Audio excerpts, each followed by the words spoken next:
Vipi Mtanzania, tuko Dar es Salaam pikipiki used hapa Ubungo Riverside, tunaendelea kutoa huduma.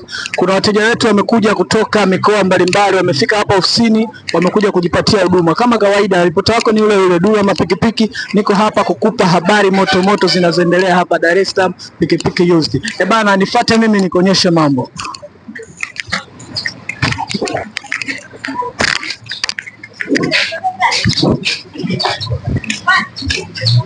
Bana, kuna jamaa hapa yupo hapa, naona amekabidhiwa lipa namba nini, afanye malipo kama kawaida. Tuko Dar es Salaam Ubungo Riverside. Kaka, mambo vipi?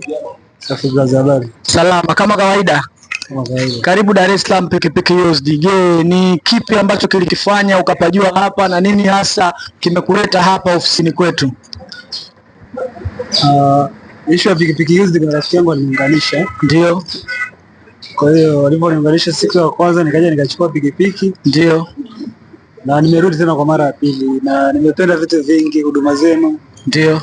Pikipiki mnajua kuselect pikipiki ambazo ni quality. Ndio. Aha, ni used lakini inakuwa ni quality. Sawa sawa. Kama unaona hapa mimi nimechukua kwangu. Umechukua kwako hiyo hapo Namba EHC Domo la Mamba. Tajiri wetu ndo amechukua. Wewe unatokea wapi tajiri?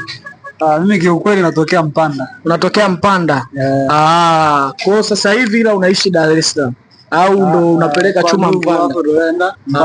Okay. Karibu sana.